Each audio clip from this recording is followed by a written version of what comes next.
Hello and welcome. It is Eric Erickson here, the Eric Erickson Show, across the state of Georgia and across the nation. Welcome. We got Georgia news we got to deal with out of the gate today. The phone number, if you want to be a part of the program, 877-97-ERIC, 877-973-7425. This has national implications. It's a Georgia story with huge national implications.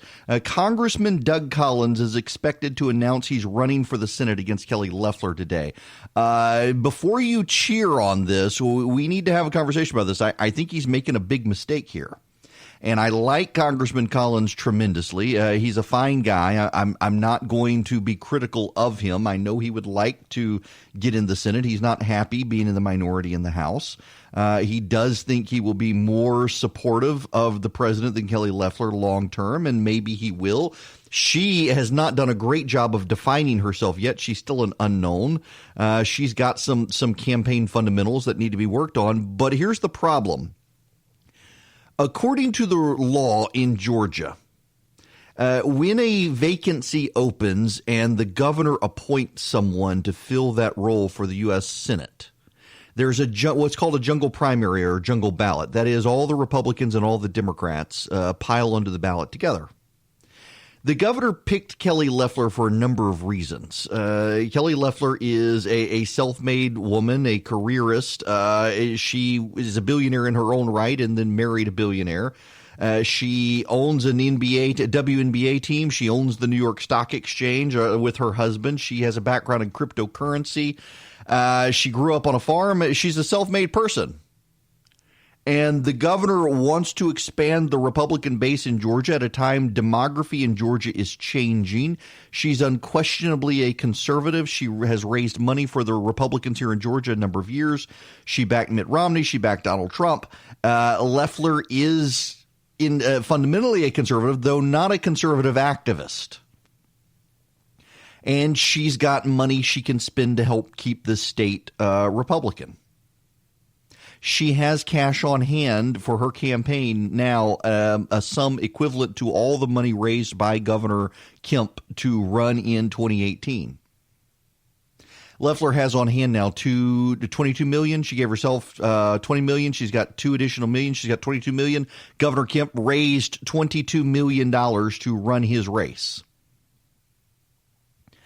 So Collins will have to raise an exorbitant amount of money. But here's the thing, and this is the problem, and this is why I think Doug Collins is making a mistake. Under the existing law in Georgia, all the Democrats and Republicans pile in together, and the Republican calculus had been that the Democrats would flood the zone with a bunch of candidates. They wouldn't be able to contain themselves, and it is happening. Ralph Warnock is getting in. You've got Matt Lieberman is already in. There are a couple others who are getting in. And on top of that, you'll just have Kelly Loeffler. So the Democrats will divide their vote. If Loeffler gets 50% plus one vote, she automatically gets back into the Senate. She doesn't have to go into a runoff. If Loeffler makes it to a runoff and a Democrat is able to get enough votes to get her into a runoff, then Loeffler has a bigger war chest than that Democrat, and Republicans tend to do better in runoffs in Georgia than Democrats. So the advantage is absolutely to the Republicans in a jungle primary, and the Democrats know that. The Democrats also know that the Speaker of the House is no friend of Brian Kemp. He has now decided to scuttle Brian Kemp's adoption reform effort in the state. He has tried to scuttle a number of other Brian Kemp initiatives, and now he wants to scuttle the Kelly Loeffler pick, not just scuttling the Kelly Loeffler pick. He also wants to help Doug Collins, who was a loyal lieutenant of his in the House. Now, the Speaker of the House in Georgia is scandal-plagued at this point. He's going to be an issue in the campaign in 2020. The Speaker of the House helped a number of criminal defendants and denied justice to a number of victims, dragged those cases out for a while. Advertisements have already been shot by some of the victims that will be used in the general election. I know because I've played audio of these victims, and I have heard from several asking me to stop playing the audio because of this campaign the Democrats want to run. And I've been trying to tell the Republicans this.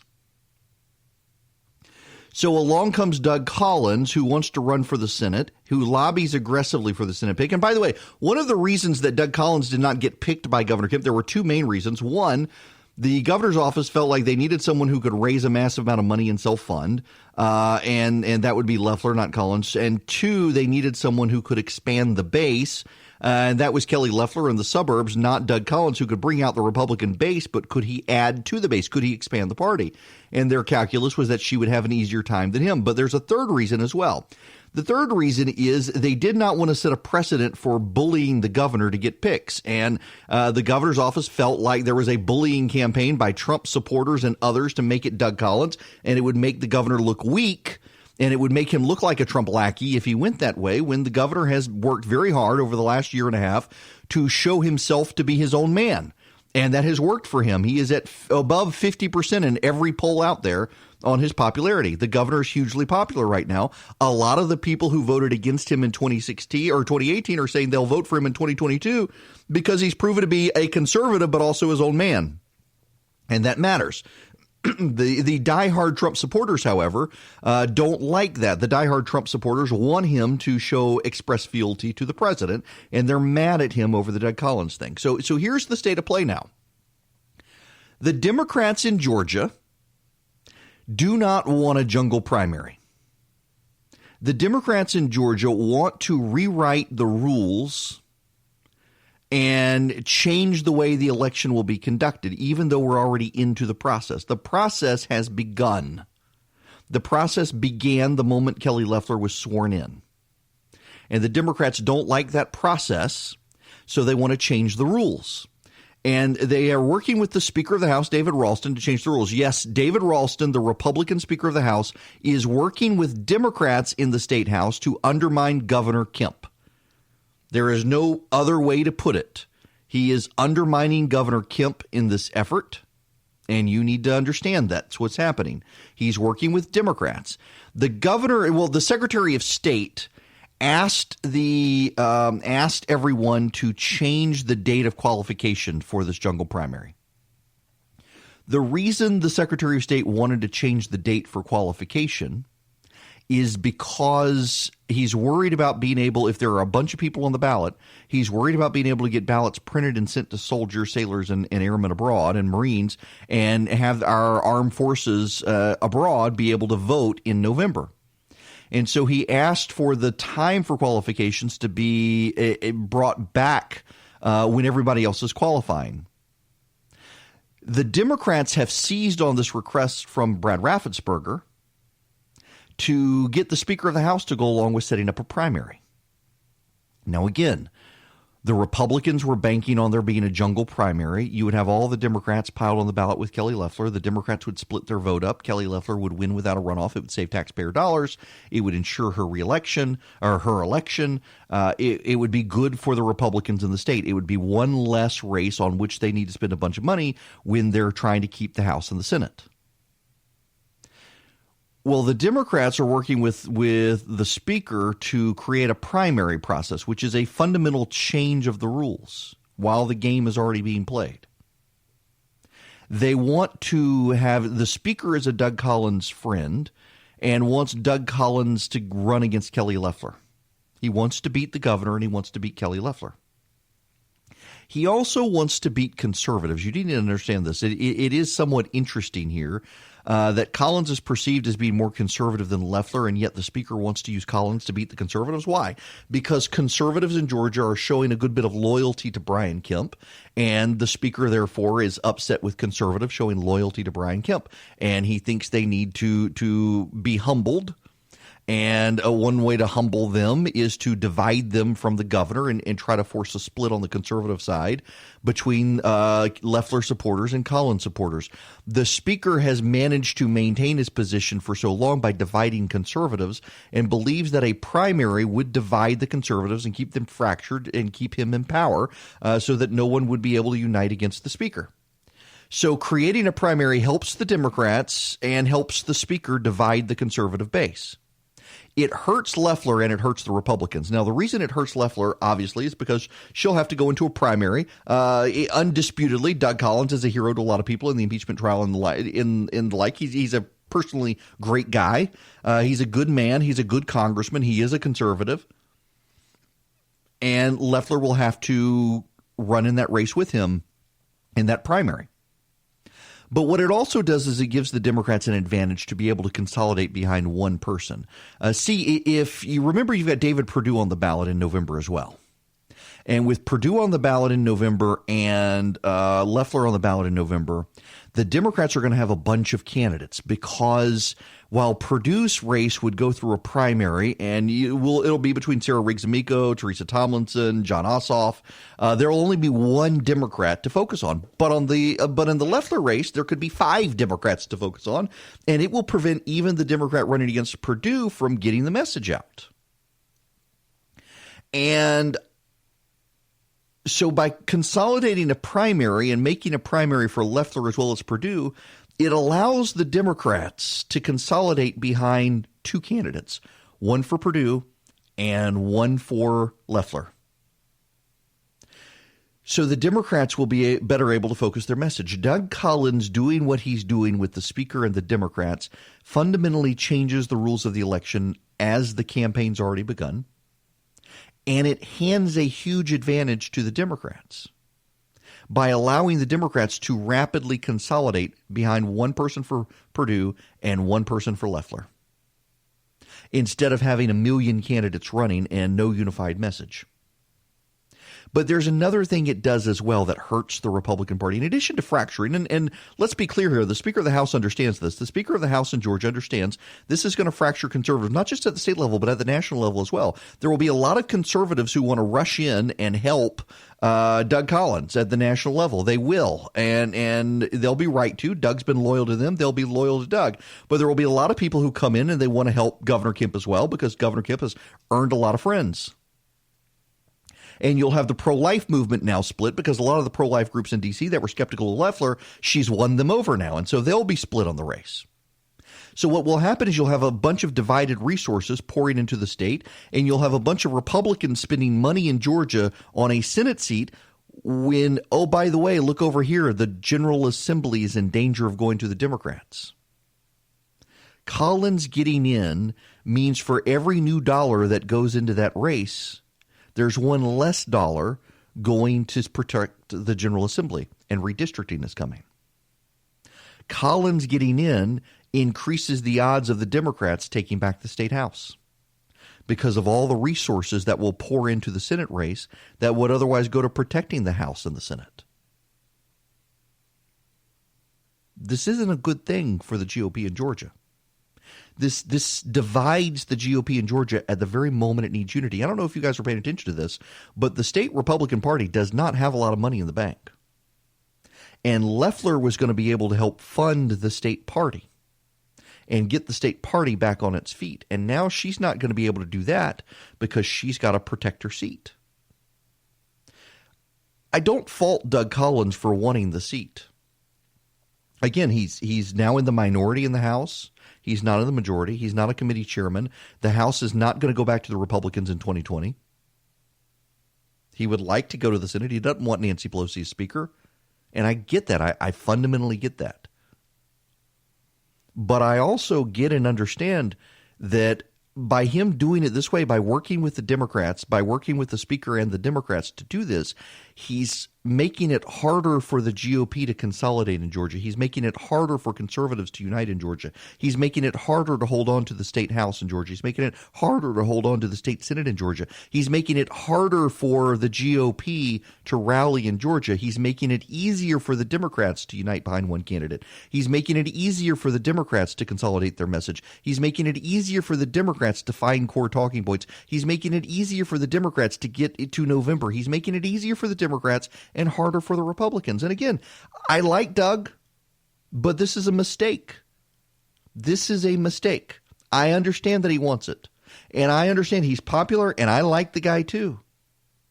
But this starts a civil war on the Republican side, and who's actually pulling the strings here? It's not Doug. It's the House Democrats and the Speaker who hates the governor. And there's one more thing you need to consider. One more thing you need to understand. This is a race the governor has to win. This is a challenge to the governor's authority. The governor must win this seat. The governor must win this race. The governor must make sure Kelly Loeffler wins, because if he doesn't, then he's going to be a lame duck, even though he could potentially serve another term. This is a direct challenge to the speed, to the power of the governor by the Speaker of the House, a man who does not have conservative interests at heart. And the people who are supporting Doug should ask themselves, why is a Speaker of the House who has shown nothing but unbridled hostility to conservatives trying to do this? It has everything to do with dividing conservatives and helping the Democrats. And Doug Collins should not be the pawn of the Speaker and the Democrats. And that's what he's become. The quest for power does things to people. And I would love to see Doug Collins in the Senate, but it's a mistake for him to do it this way. Now, Collins running for the U.S. Senate, of course, will create an opportunity for an election up in northeast Georgia. Let me give you the counties that are affected. Those of you listening on WCHM in Habersham County, you know you're involved here. It's Elbert, Madison, Jackson, Hall, Northern Forsyth, Dawson. What else? Lumpkin County is in there. Fanning County is in there. Looks like, is it part of? No, it's not part of Cherokee County. White County, Habersham County, Rabun County, Franklin County, Banks County, Hart County. That area up there. It is the northeast corner of the state. Is where the special election would, or not? It wouldn't be a special. It wouldn't be a special election up there. It would be just an okay. If there is a primary and the governor's going to veto the legislation now, the governor says he's not changing the rules. The governor the governor was willing to move up the qualification period so that it wouldn't complicate ballot dispersal, but he's not willing to fundamentally change the rules of the game. He says that's what the Democrats accuse the Republicans of doing all the time, and he's not going to fall for it, even though the Democrats want it. So there won't be a changing of the rules, which means there will be a November jungle primary with everyone on board, unless the House and Senate can override the governor's veto, which I think the Senate's going to kill the legislation anyway. And so you're going to have a situation then where there's going to be a special election up there at some point in the future. And when that happens, it'll be northeast Georgia. Again, it's Fanning County, Rabun County, Habersham County, White, Lumpkin, Dawson, Northern Forsyth, Hall County, Banks County, Franklin County, Hart County, Elbert County, Madison County, Jackson County. It is goes straight down into a little bit of Clark County as well. The northern part of Athens is in this district as well. And so it is a very Republican district. The Democrats do not actually have a shot in 2018. I think the Democrat got 10% of the vote, 15% of the vote, maybe. Actually, let me check my facts on that so I can give it to you right. Yeah, 2018. Okay, 20%. Josh McCall. It was Collins got 79.5, and Josh McCall, the Democrat, got 20.49% of the vote. So it is not exactly a favorable district for a Democrat. It is Georgia's 9th congressional district, and so there will be a race there. Now, there are already names that are coming out. Governor Deal's former chief of staff from Gainesville is one of the names that are being floated. Martha Zoller, the talk radio show host, is being floated as a name. Several other names out there that could run for Doug Collins' seat if he actually does run for the Senate seat. But again, this is the issue here. If Collins does actually intend to run, and there is a primary, well, then you're not going to worry about a special election. If the governor vetoes it and the veto stands, which is likely, then we're not going to see this race shape up until later this year. And Collins can campaign knowing that if he wins, there's going to be a special election, but also knowing if he loses, he can remain a congressman.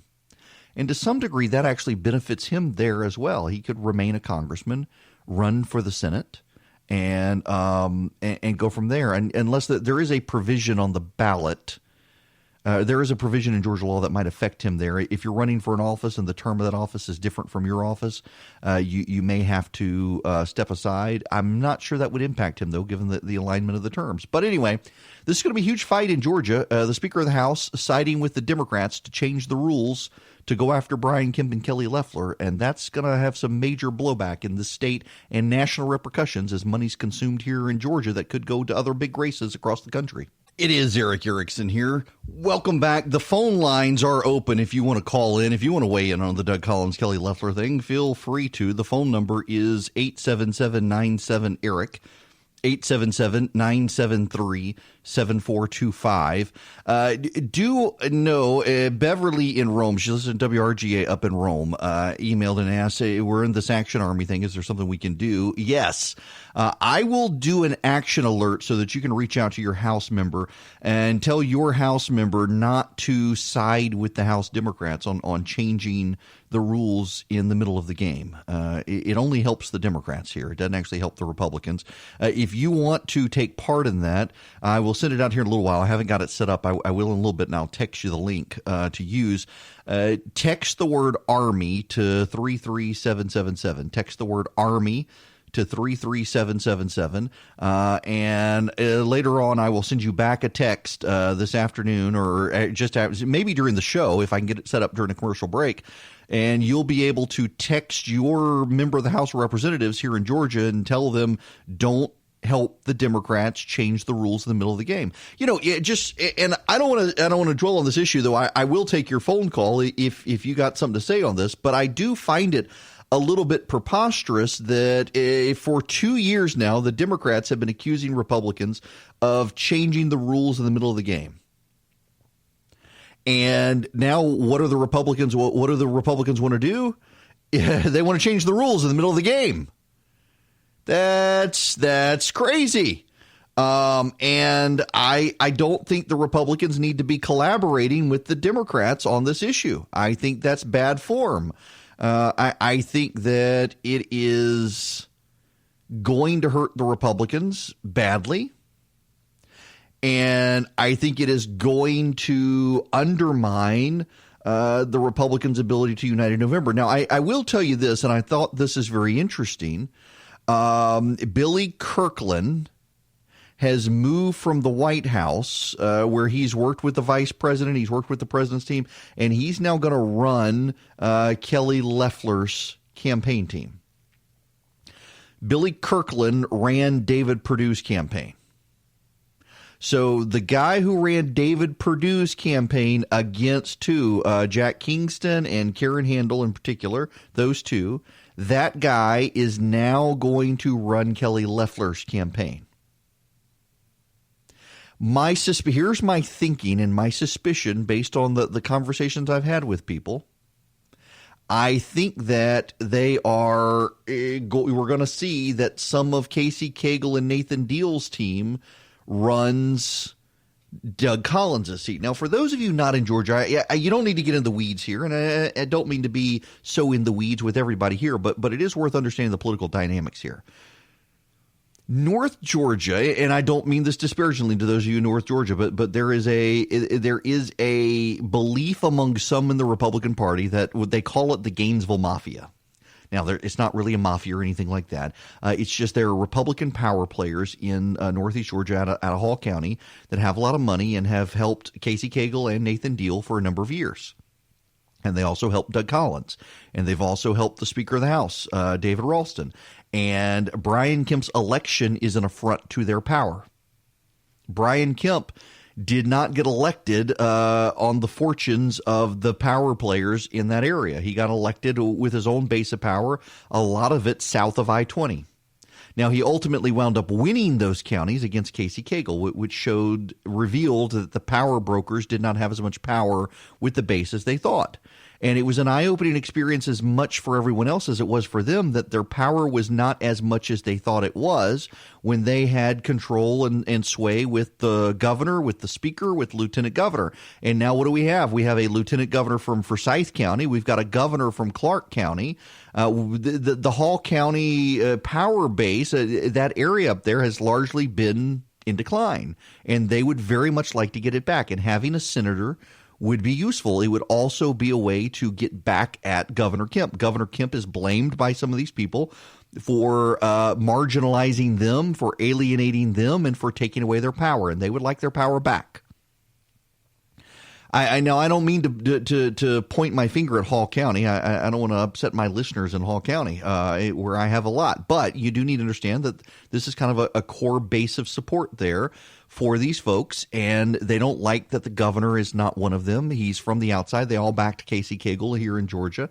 Casey lost. And they really wanted Doug Collins to go to the Senate. Some of them offered him up as a compromise to the governor of, you will keep us happy if you put Doug Collins in the Senate, and we will help you. The governor said no. The governor wanted someone who could work in the suburbs in the Atlanta area, and now they're out to get the governor. So this is going to be a big fight in the state of Georgia. It really is a huge fight, and it's going to have national implications because of all the resources that are going to be consumed.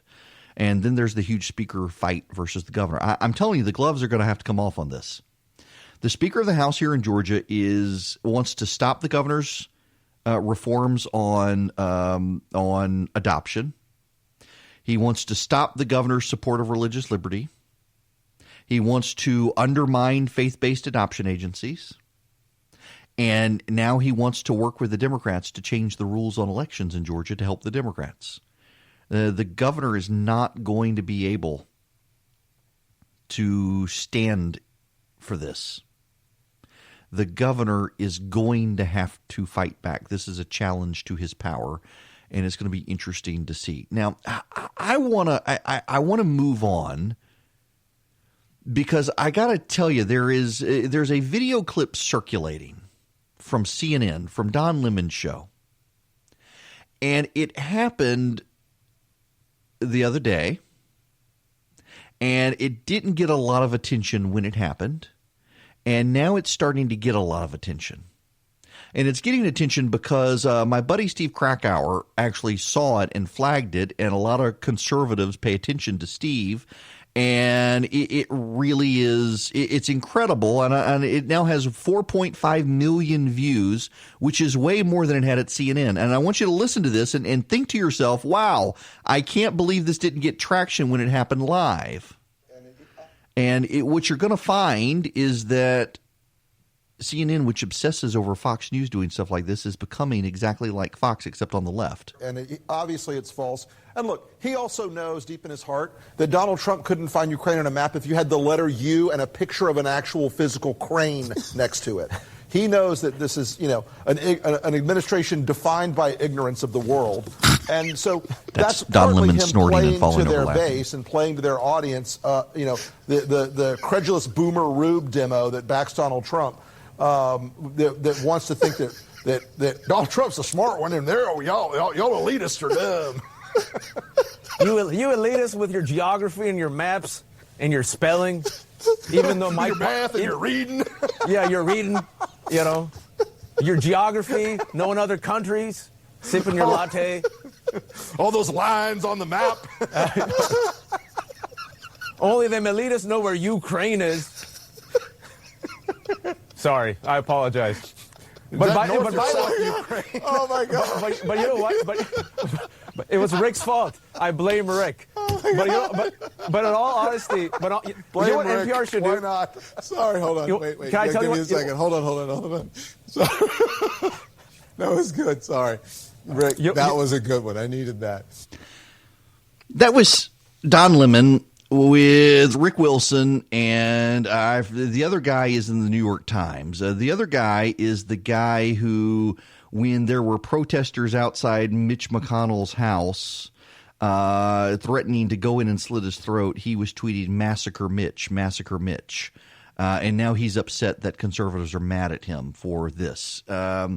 Y'all insert my standard admonition about having worked at CNN and liking the people at CNN and even knowing and liking Don Lemon well enough. This is appalling to see. It's appalling to see because while people at CNN will say, oh, Fox News does this all the time, CNN goes out of its way to make sure everybody knows it's not Fox News. I mean, Fox News lives rent-free in CNN's head. Don't believe me? Listen to this. This is from Sunday on CNN. One show on CNN on Sunday, the Brian Stelter Reliable Sources show. Hey, I'm Brian Stelter. Welcome to Reliable Sources. This hour, as the impeachment trial goes on, brand new polling from Fox News, plus Fox's Mark Levin, Fox News, the Fox Effect, Fox News channels, Fox's from Fox, the Fox sure. firewalls, the Fox audience, and Fox News. Yeah. But then Fox News, Fox News, Fox News, live on Fox for FoxNews.com, Fox News, Fox Stars, and Fox News. I wanted to ask you about a brand new Fox News poll. We will see you back here on the program this time next week. Fox lives rent-free in CNN's head. If Fox News had people on, and in fact, Fox has had people do this about the left, and CNN went after Fox News for doing this about the left. And now you've got a CNN host doing this with two guests about Trump supporters, ridiculing Trump supporters. Here's the problem. I mean, you could be offended by this, and you should be. Some of you won't be because you actually think that's how Trump voters are, and I understand you, and I disagree with you. But CNN claims to be a fair network. Fox News used to use the phrase "fair and balanced." CNN uses the phrase fair and balanced. CNN likes to be the network that is presumed to be objective. CNN likes to use the network that is presumed to be a straight news network. And CNN is a network that has in the past prided itself on a level of balance. If you were going to have a Republican, you needed to have a Democrat. If you were going to have a Trump supporter, you needed to have a Trump opponent. If you were going to have a Democrat, you had to have a Republican. If you're going to have a Trump opponent, you had to have a Trump supporter. Here is a host and two people who dislike Donald Trump on a CNN show with no one else. You know, when I was at CNN, frequently it would be me versus the host and three other people. And I liked those odds. I was fine. They would step on each other and I could make one cogent point. But there's no balance there at all in that CNN panel. And when did CNN do that? Because CNN used to blast Fox. And, you know, for the longest time at Fox, you had to have balance in your panels. And at some point, a couple of years ago, Fox stopped being so wedded to the idea of that balance, and CNN went after them for doing that. Where is the balance on the CNN panel? Is it a news show or is it an opinion show? Because CNN routinely blows up Fox News for doing opinion and not news. And CNN says it does news. Well, here's Don Lemon's show where they're all having a good time, laughing at Trump voters, making fun of Trump voters, Southern accents and the like, ridiculing Trump voters, and there is no balance and there is no news in it. It is a self-affirming. It's no different from MSNBC, which CNN says it's not, and that as well. That's one of the sticking points here with this is there really isn't any sort of balance. And I got to tell you, along those lines, have they learned nothing? You had the deep condescension from the media over Brexit voters, and guess what? They won. You had deep condescension in 2016 over Trump voters, and guess what? They won. You have continuous deep condescension over Trump and Trump voters, and they lost in 2018, but they've otherwise done a pretty good job, and in fact, they're going to win on impeachment as well. It's an interesting juxtaposition to see a network that prides itself on being a straight news network that can relate to people go in this direction. Donald Trump has broken CNN. Donald Trump has broken CNN. It's a bad look for CNN. They should have known better than to do this at CNN, but they didn't. They went for it anyway. Donald Trump broke them. just another institution that's broken. And you know, the appalling thing here is that the people at CNN won't be able to recognize it. They won't be able to admit they have a problem. Now, I can tell you, I've already heard from some of the people at CNN behind the scenes who were appalled by it, who also didn't see it. And they actually agree with the sentiment that the most interesting thing about it is that no one noticed at the time, which begs the question of who was actually watching that show, that no one saw it at the time and paid attention to it because it's from a couple of days ago. And only now does it become a big viral story on the internet after no one saw it originally. Who actually is watching that show and what actually are the problems there and who came up with the idea of an unbalanced panel? That's actually really problematic overall. From a news network that claims to give you real news, not fake news, and lectures you on the difference between apples and bananas. A source just told me there's going to be a special rules meeting today to fast track House Bill 757, which is the Democrats' plan to create a special primary. We will have to get on this. Again, text the word Army to 33777 at the top of the hour. When we go to commercial break, I will get the action alert ready so that you can call your member of the State House of Representatives. You're going to want to oppose House Bill 757, which is the Democrats' attempt to change the rules mid-game with the help of the Speaker. You're going to want to oppose that. So we'll get on it, but you've got to do your part. And the way to do your part is to text the word Army to 33777. It is time to take advantage of the fully operational statewide conservative army that listens to this program. We do not want the Democrats in the state house working with the Speaker of the House to steal an election. So text the word Army to 33777. That is important, very, very important that we do. Now, let me dwell a moment more on the Kobe Bryant stuff, but also it's actually a larger issue. It's not Kobe Bryant per se. You've probably now seen the report. I've had several people sending to me and saying this woman needs to be fired. A woman talking about Kobe Bryant on MSNBC sounded like she said the N-word. She immediately took to social media and apologized and said that's not what happened. She began to say that he played with the Knicks and realized midway through the word Knicks that he played with the Lakers. And the ers from the Lakers went with the word for the other team, and it made it very much sound like she was saying the N-word. And it was a slip of the tongue. She immediately corrected it on air and apologized for it profusely. And there are a lot of people who are just trying to burn her down for claiming that she actually did use the N-word, when I think she very quickly, too quickly, I think, to have come up with it and focus grouped it and worked on with a damage control team. She immediately was out there saying, no, I'm sorry. She's in New York and the Knicks are the team, and she messed up and she was very sorry. And I don't think she needs to lose her job over something like this. What I do believe is that there are a lot of people in the media who are behaving really badly right now beyond this Don Lemon fair and balanced panel nonsense. But look at this Washington Post reporter, and I don't want to use her name, Felicia something or other. She immediately, within an hour or so of the breaking news that Kobe Bryant had been killed in this helicopter crash, was tweeting out stories about him and sexual harassment and rape allegations from years ago. And she was lit on fire by people on social media. And then she started sharing hate mail she was getting to her Washington Post address, which is against company policy. Her editor intervened and told her she needed to cut it out. She was making the whole place look bad. Emotions were still raw. Now was not the time to immediately go there.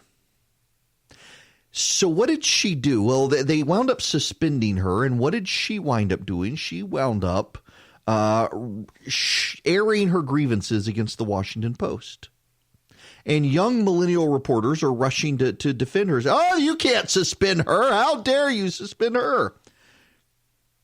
No, actually, I think, listen, if you're violating company policy by sharing internal emails and sharing private conversations that your editor has had with you, then you need to be suspended, if not fired.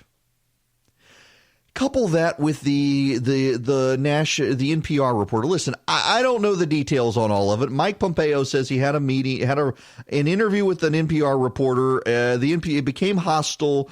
Pompeo asked her to point on a map to Ukraine. She pointed to Bangladesh instead, or Burma, but I think it was Bangladesh. And they ended up in a screaming, cussing match, and she spilled the beans on all of it. Pompeo says it was supposed to be off the record, and she didn't know where Ukraine was. And now they've taken NPR off a trip, and the media is screaming about that. When did the media want to become the story? Because a lot of this is about the media becoming the story. A lot of this is about the media making itself part of the story. And it always is young reporters, 20 and 30-something reporters. It's always 20 and 30-something reporters who want to be part. They don't want to break the news. They want to be part of the news. They want to be in celebrity culture. And they want the outrage. They want all of this. And it comes at a time where the media increasingly isn't trusted. They just think about all the young reporters in Washington who told you all what a strategic genius Nancy Pelosi was for several weeks, withholding the articles of impeachment, that it was somehow going to be a strategic genius, Nancy Pelosi. Turns out that Donald Trump's popularity rating, his job approval rating, is the highest it's ever been now. Did you know that? His popularity is the highest it's ever been. And also, Bernie Sanders looks like he's going to run away with it in Iowa. Remember, she did this to help, some people think at least, to help Joe Biden and to hurt Donald Trump. And it turns out Joe Biden's being hurt and Donald Trump is being helped. But Nancy Pelosi, these same reporters said she's a strategic genius. Hello and welcome. It is Eric Erickson here, the Eric Erickson Show across the state of Georgia. The phone number, if you want to be a part of the program, 877-97-ERIC, 877-973-7425. Important. So the Democrats in the state legislature, I'm not going to spend a lot of time on it this hour. Let me just, because we got a couple of stations joining now who weren't here in the last hour. Let me just simplify this for everyone as we move forward. The Democrats in the state House of Representatives are working with the Speaker of the House, who is purportedly a Republican, to change the rules on elections in Georgia while the election is happening. For a special election in Georgia, all of the candidates, Democrat and Republican together, are piled into an election, and they are all on the ballot together.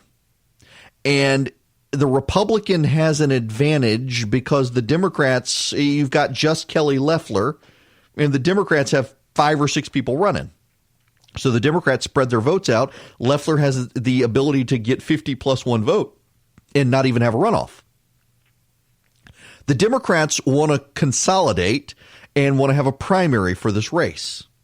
And so the Democrats are working with Speaker David Ralston to create a primary for themselves. In effect, they want to change the rules in the middle of the game so that they don't have to all be on the ballot against Loeffler. The problem here is it's also going to spark a civil war on the Republican side because Doug Collins has decided he's going to run for the Senate against Loeffler and do in a Republican primary if this happens.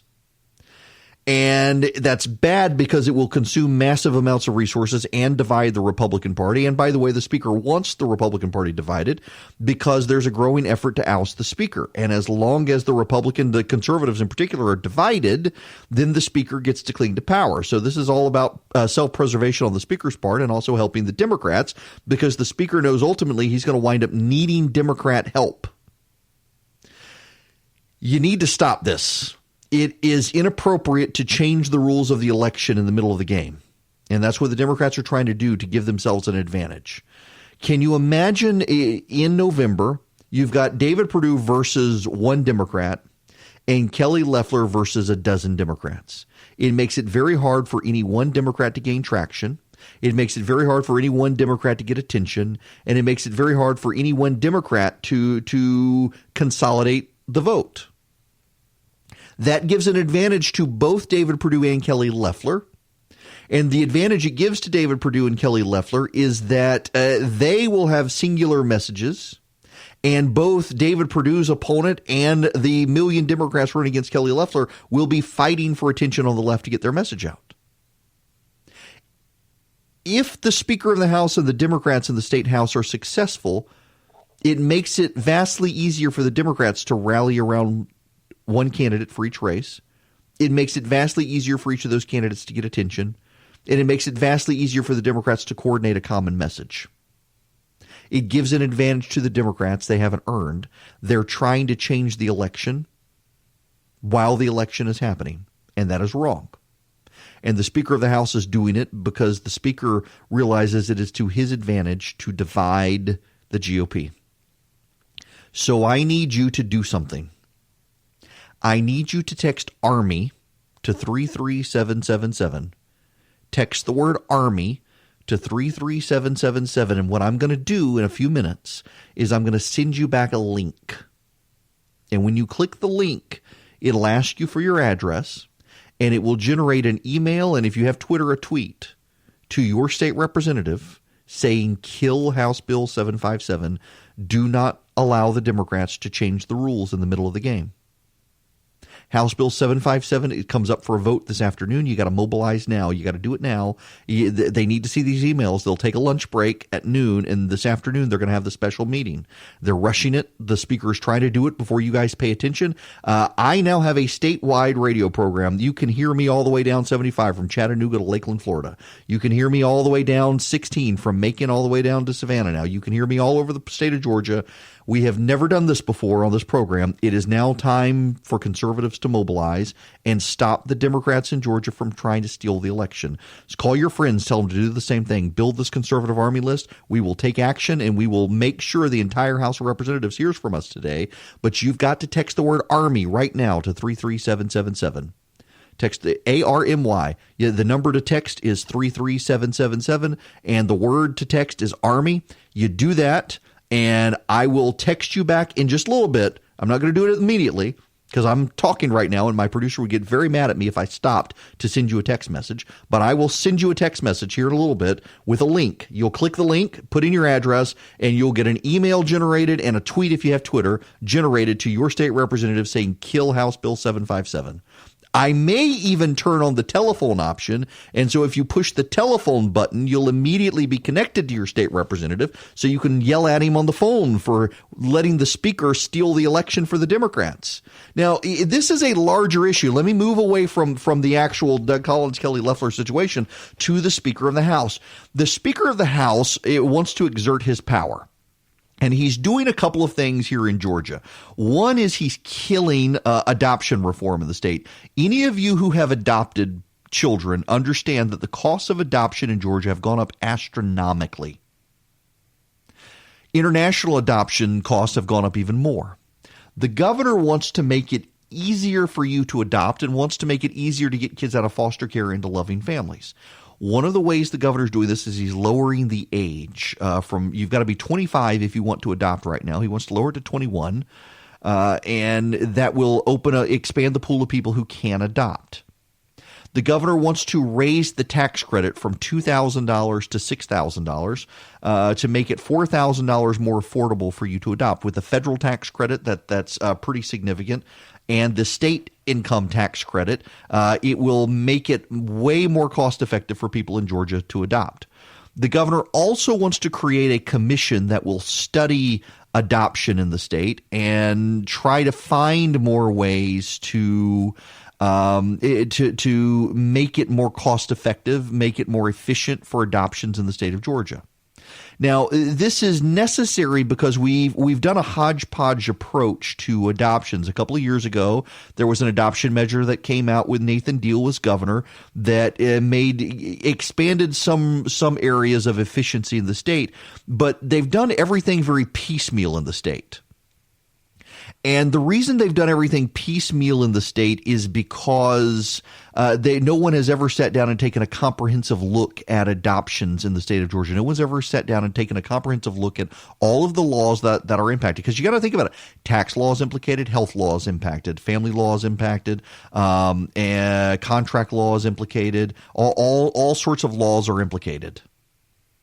And the governor wants to set up this commission, and they would spend this year looking at all the laws in the state that would be impacted by adoption and where they can make things more efficient, and then report back at the General Assembly next year with a comprehensive legislative package of reforms to make it more efficient, easier, faster, and cheaper to adopt in Georgia.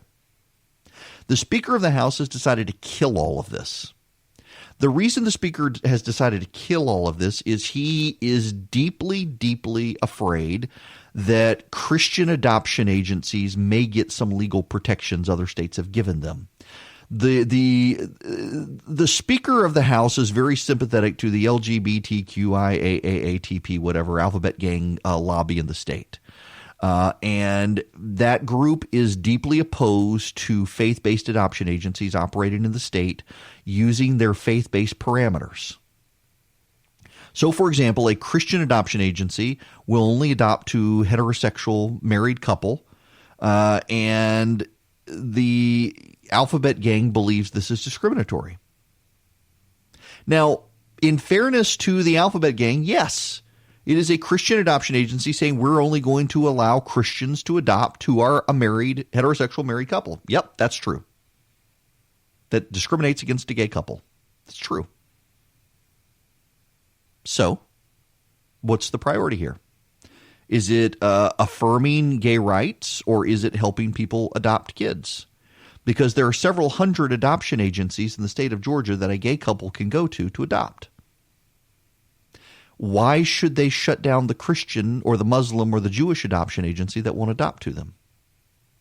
Why should you shut down the Jewish adoption agency that only will allow an Orthodox Jewish person to adopt through their services when you can go elsewhere? What's more important, your ability to go wherever you want, or a child's ability to get out of the foster care system and into a loving home?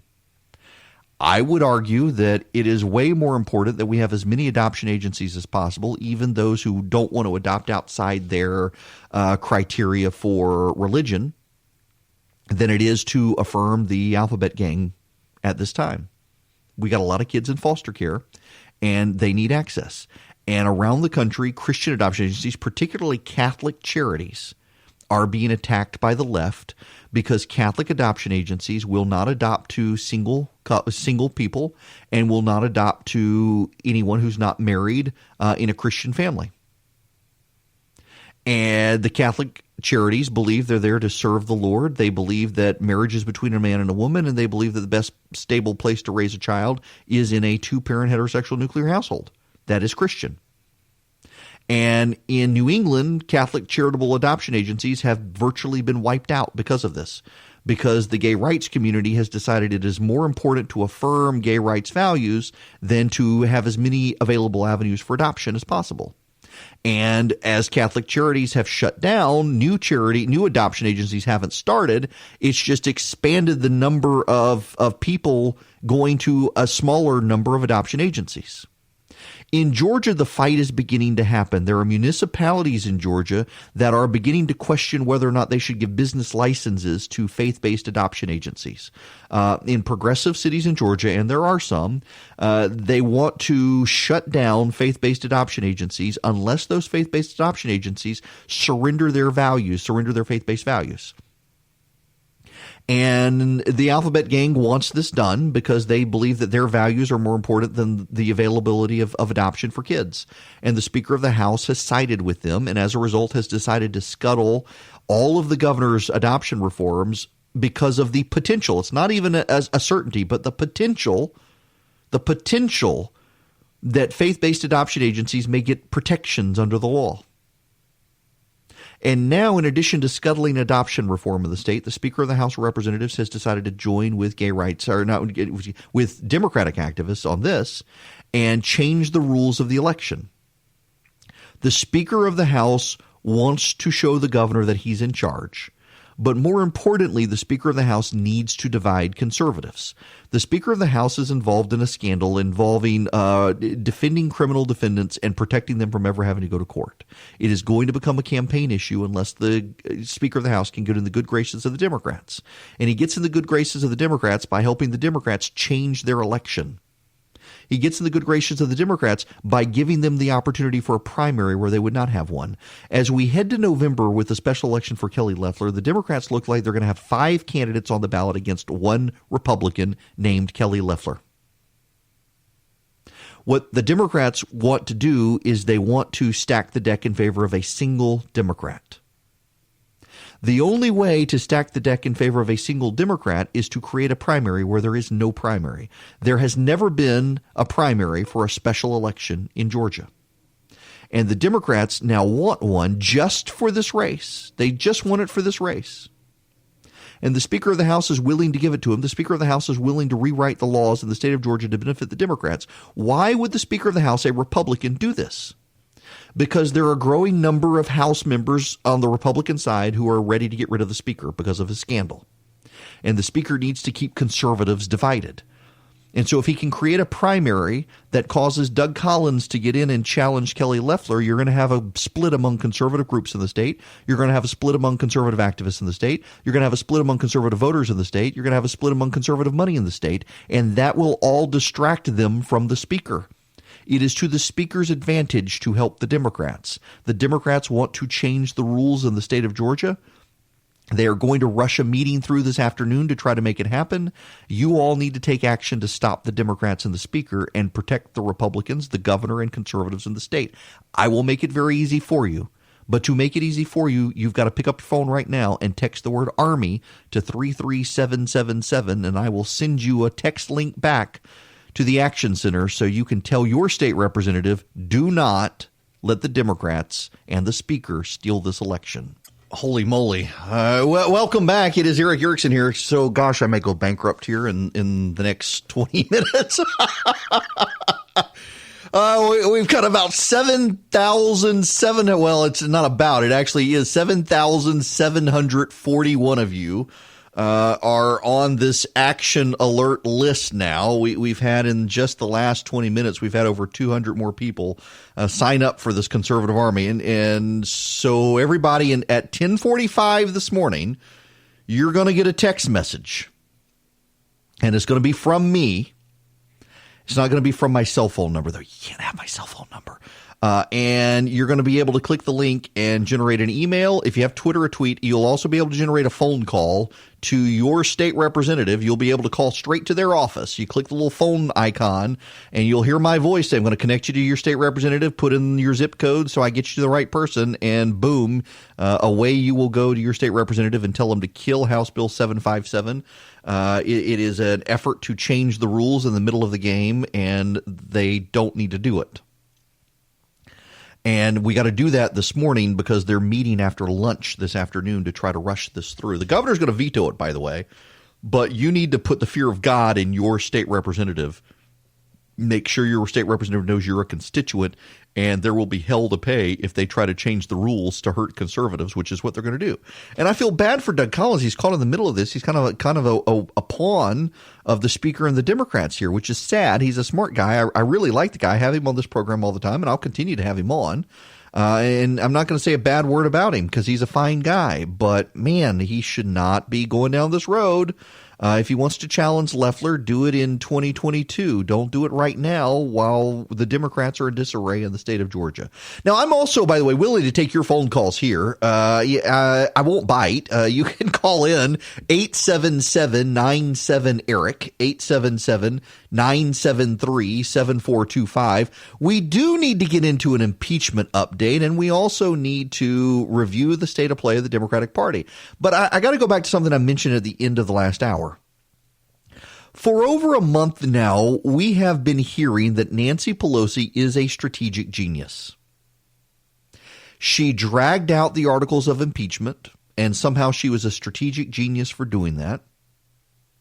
And what did it do? It gave the Republicans a new talking point, that if this really was that big a deal, if the president is a threat to national security, why did the Democrats sit on the articles of impeachment for a month? And it gave a great talking point to the Republicans as well, that Nancy Pelosi was dragging this out to interfere with the Iowa caucuses to help Joe Biden. by taking the progressives off the campaign trail, by making Elizabeth Warren and Bernie Sanders sit in the United States Senate. They couldn't be on the campaign trail in Iowa, and that would help Joe Biden. Well, guess what? Turns out that the job approval for the president of the United States is the highest it has ever been since the day he took office. According to Gallup, which does historically accurate monitoring of the job approval rating, but also in the polling averages. Forget the individual poll, in the polling average. Donald Trump's job approval is now the highest it has ever been. At the same time, Bernie Sanders is running away with it in Iowa. I thought Nancy Pelosi was a strategic genius. The media told us that Nancy Pelosi was a strategic genius. And yet that's not what's happening here, folks. And it looks like Nancy Pelosi has probably helped Bernie Sanders. And the Democrats are starting to freak out that Bernie Sanders just might pull this off.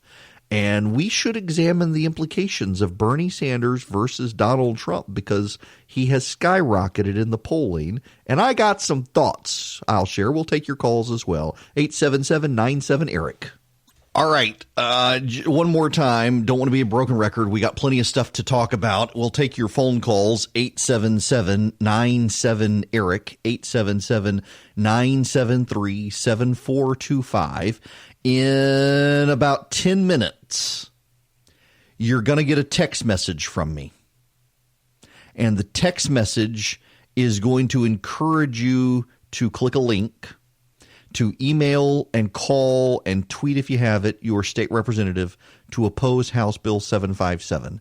Now, this is happening right now. The Speaker of the House, David Ralston, has gavelled into session this morning, and Doug Collins was the designated leader of prayer, which is very explicitly an endorsement of Doug Collins by the Speaker of the House, who is challenging Brian Kemp for power in the state. Listen, I like Doug Collins a lot. I have him on this program, but I think this is a mistake and he's being used by the speaker. Why would you want to align yourself with someone as scandal-plagued as the speaker, a speaker who has been openly hostile to conservatives in the state of Georgia? I don't think that's smart on Doug Collins' part. I think he's making a mistake. And I think we need to kill House Bill 757. So if you haven't, the text message is away in less than 10 minutes now. You need to text the word Army to 33777.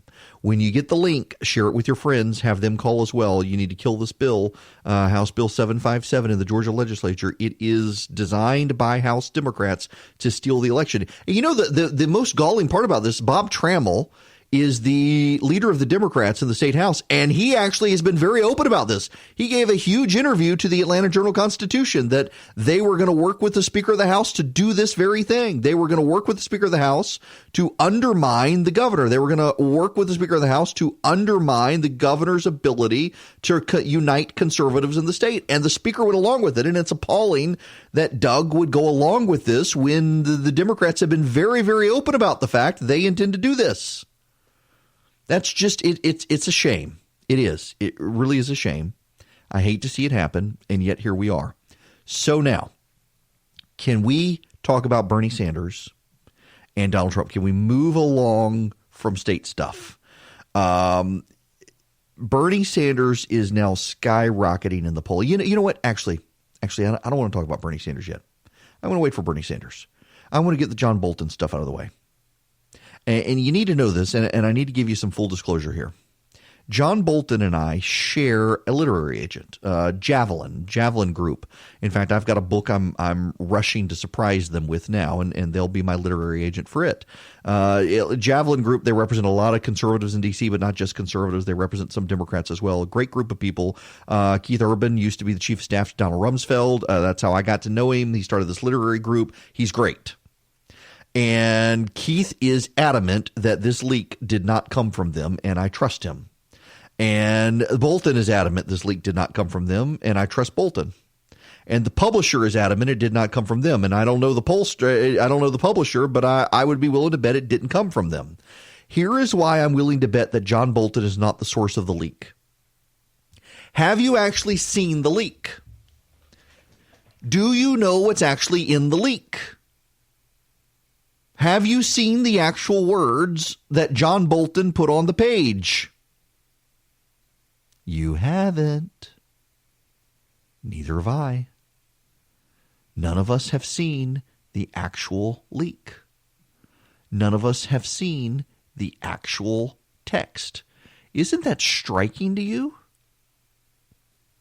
Isn't that, that should be a big deal. We haven't seen the actual link. We haven't seen the actual text. We haven't seen the actual words. We haven't seen the actual transcript. We haven't seen the actual manuscript. We haven't seen the direct quotes. If John Bolton's team leaked this, we would not have a synopsis of what he allegedly said. We would have the actual words, or we would have some semblance of the actual words, not what we have. What we have right now is someone characterizing what John Bolton said. That is different from a summation of what he said. That is different from the actual words that he used. It is a third party who read it, and that person is conveying their sense of what John Bolton said. That's not a leak from John Bolton. That's a leak from the National Security Council that's vetting John Bolton's book. And what do we know about that setup? What we know is that there are still people embedded within the national security apparatus of the White House and the intelligence community who are out to undermine the president. The whistleblower is still there. Alexander Vindman's still there. All these other people are still there. And I don't know who the leaker is. I have no idea. Now, there is a story circulating. You do need to know this. There is a story circulating that Alexander Vindman, remember he's the colonel or lieutenant who testified against the president. There is a story out that his brother is the person who vets the books for the National Security Council. That is false. You do need to understand this. If truth matters, and truth matters, then we don't need to be spreading lies. And that is, I have confirmed myself with the White House itself, with the National Security Council itself, that neither Vindman nor his brother play any role whatsoever in approving stuff like this. And most likely would not have seen it, which means it's someone else we don't know. Maybe it's the person who wrote the anonymous New York Times op-ed against the president. I don't know. But clearly there are people inside the White House and the national security apparatus of this country still working very hard, very tirelessly to undermine the president of the United States.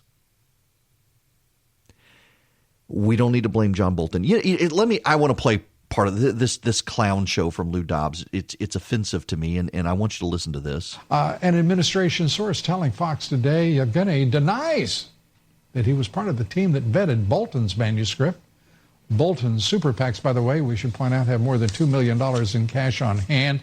His major donors are Romney supporters and, well, many of them never Trumpers.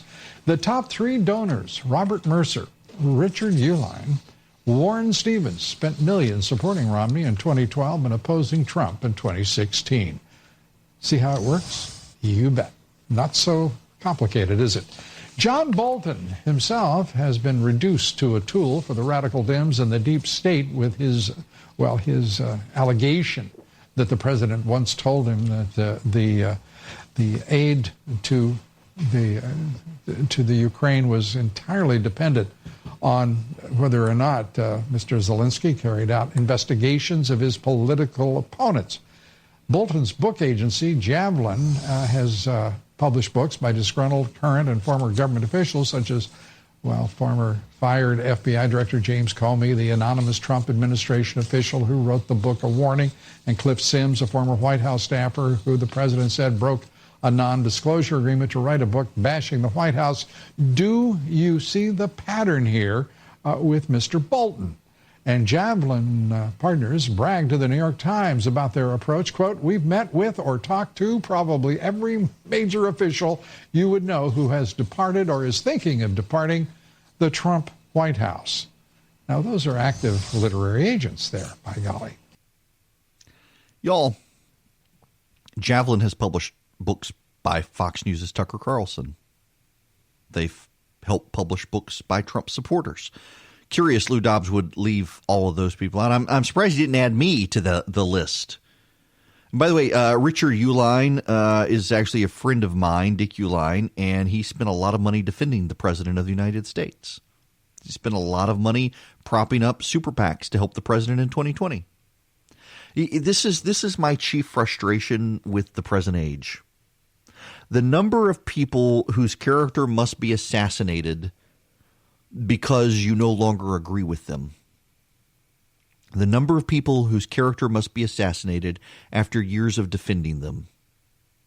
The number of people you must beclown yourself to attack someone because you think they're undermining the president. Y'all, we don't know what John Bolton actually said. We don't actually have the transcript. We don't have the manuscript. And that's a pretty big freaking clue that John Bolton is not the source of the stuff, that it's someone from the National Security Council. And if it's someone from the National Security Council, they've mischaracterized so much of the president of the past. Remember mischaracterizing the president's conversations with various foreign leaders? That was from embedded careerists within the national security apparatus inside the White House. How do we know that they accurately characterized Bolton's story? And yet we're going to pile on John Bolton, a man we've all considered a patriot, a man who is a patriot, a man who has been a conservative hero for a decade or more, 2 decades, since George W. Bush. John Bolton, I've gone to CPAC before and seen the kids following him around demanding his autograph. He's been treated like a rock star by conservatives for years, but oh my gosh, he might have said something critical of the president. Kill him! Kill him! Assassinate his character. With a clown show conspiracy theory. John Bolton was been supported by these people who supported Mitt Romney, who we're not going to tell you support Donald Trump right now, and by a book publisher who published books by anti-Trump people, and we're not going to tell you Tucker Carlson as well. We're going to leave out key details, so you think they're all out to get the precious. This is Gollum-esque by Lou Dobbs. It's kind of ridiculous. And I'm sorry, it embarrasses my sense of intellectual honesty to see a bunch of conservatives pile on a guy that they loved up until 5 seconds ago because they think he might say something critical of the president. I still think it's a trap, by the way. I still think John Bolton is trying to set up the Democrats. I absolutely do. Notice that whoever leaked this is not willing to give you John Bolton's exact words. Why? Because I bet John Bolton's exact words are not nearly as incendiary as what the New York Times leak would have you believe. Notice that John Bolton has refused to comply with requests to testify or speak publicly. Why? Because he's honoring the wishes of the president. John Bolton doesn't have to honor the president's executive privilege request. He doesn't have to do that. John Bolton can go out if he wants and say whatever he wants, and he's not. John Bolton submitted his book to the National Security Council for vetting. He didn't just run out there and publish it. Now, arguably, he could have gotten in legal trouble had he done it, let's be fair, but he could have done it. And he could show up in Congress tomorrow and say whatever he wants to say, and there's nothing the president can do to stop him. And he would have protection from Congress. He would have legal immunity. The president could not go after him for violating executive privilege if he testified in the impeachment trial. And he's not doing that. John Bolton wants the Democrats to force him to come. And if John Bolton went, I do not believe that John Bolton would sabotage this presidency. Why? John Bolton was the architect of convincing the president to get out of the Israel or the Iran deal. John Bolton was on the outside deeply persuasive in the president moving the embassy from Tel Aviv to Jerusalem. John Bolton was deeply persuasive in getting the president to withdraw from the Paris Climate Accord. He wasn't even national security advisor at the time. John Bolton was deeply persuasive in getting the president to kill Soleimani. It was John Bolton's freaking idea to go kill Soleimani. It was John Bolton's idea to restructure the Trans-Pacific Partnership, which this White House is doing. It was John Bolton's idea to bolster forces in Saudi Arabia and help Saudi Arabia against Iran. It was John Bolton's idea to try to reforge tight alliances with Australia and the South Pacific against China.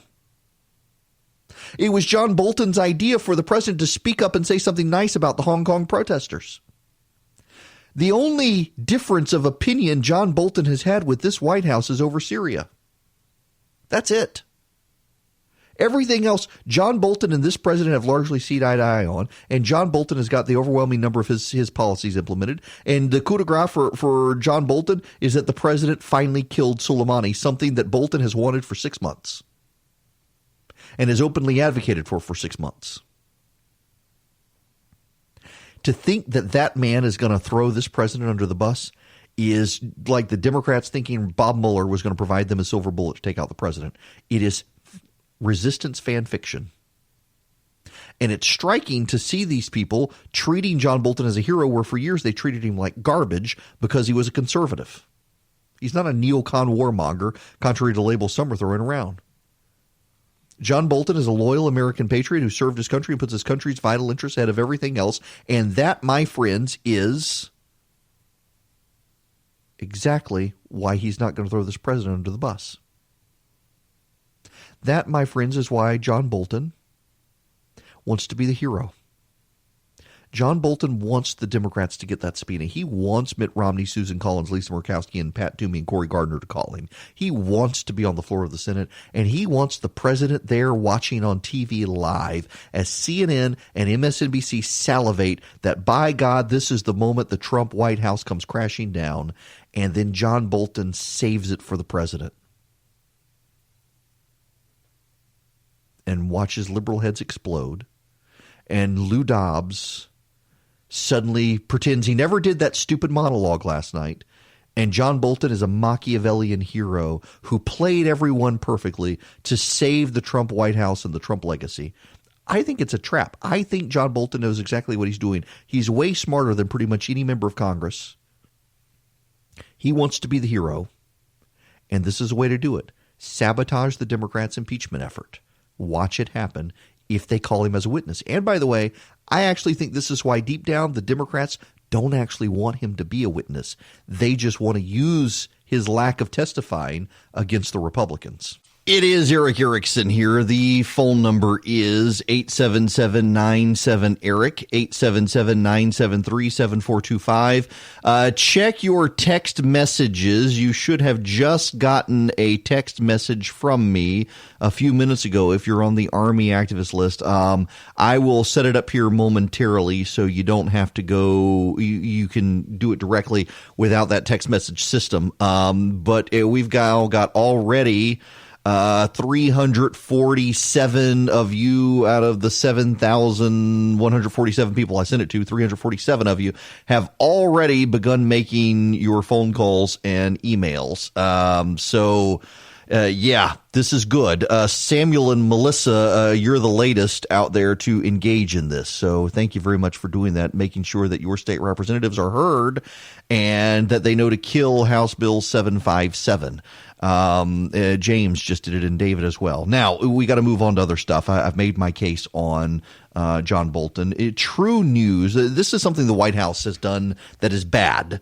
Never say I'm opposed to criticizing this White House, because I am, and this is one thing they've done that is bad. The White House has given press credentials to an outfit called True News. True News is a deeply anti-Semitic website. The people on True News actually refer to Israel as the synagogue of Satan and believe that much of our foreign policy is done with the Jews pulling strings.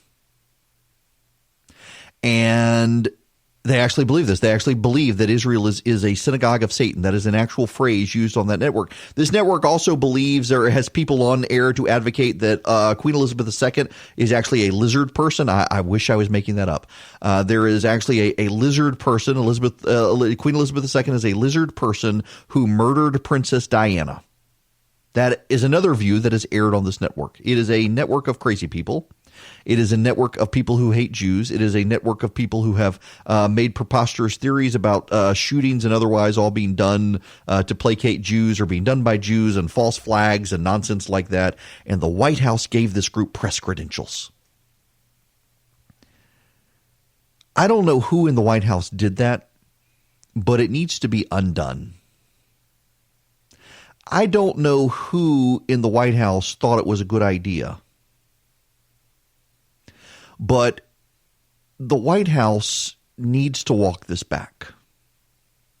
The White House should not be opening themselves up to these sorts of attacks. I mean, this was an easy thing to avoid. This was an easy thing for the White House to not do. And I don't know who in the White House did it, but it's given them a press headline they did not need, and it's given them something that, what a waste of time. What a waste of White House resources. What a waste of needing to defend an organization that actually advocated for the idea that Queen Elizabeth II is a lizard person. Why would you do that? Who in the White House does this sort of stuff?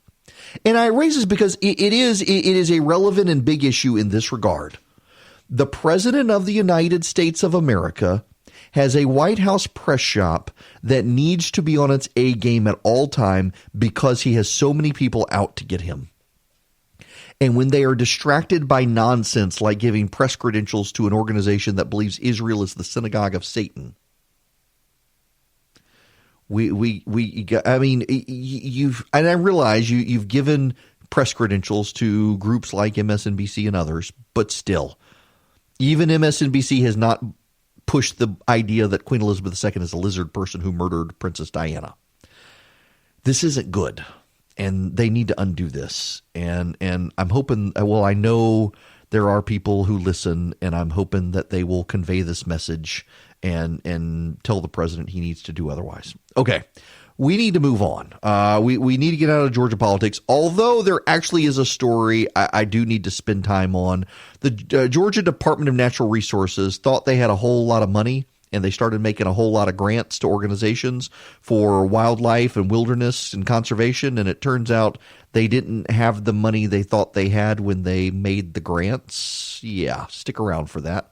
Hello and welcome. It is Eric Erickson here. Well, you know, the flexibility of this program, we can shake things up. We got to deviate from all the stuff I wanted to. If you went to theresurgent.com, you saw kind of my outline of the stuff I wanted to talk about. And I told you when we left the last hour, coming into this hour, I wanted to talk about this Department of Natural Resources story out of Georgia before getting into the Sanders versus Trump stuff. But we got to turn all of that on its head and do something else. The first thing you need to know is, listen, if you miss the text message from me, but you still want to call your state representative and tell them to kill House Bill 757. House Bill 757 is the legislation that would rewrite the election rules to help the Democrats while the election is happening. They're working with the Speaker of the House. I'm going to make it real easy for you right now. You don't have to be on the Army list. Here's what you do. Text the word ERIC, E-R-I-C-K. That's my name. I'm going to teach you how to spell it right so you can call into the program. The phone number for the program is 877-97-ERIC. 877-973-7425. And Eric is E-R-I-C-K. But if you get on your cell phone right now and the number to text is 52886, text the word Eric, E-R-I-C-K, to 52886. Do it right now, and that will send you back the link as well so that you can go straight to the Action Center. It's too late to now subscribe to the Army list today. You should have already subscribed to the Army list.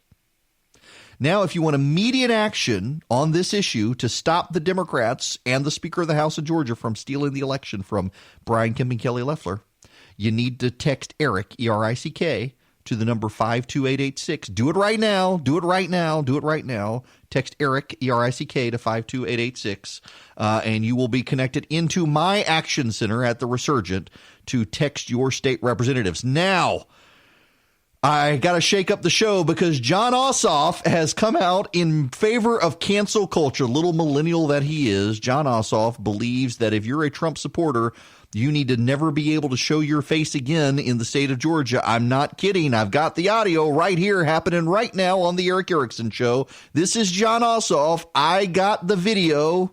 We need to send a message this year.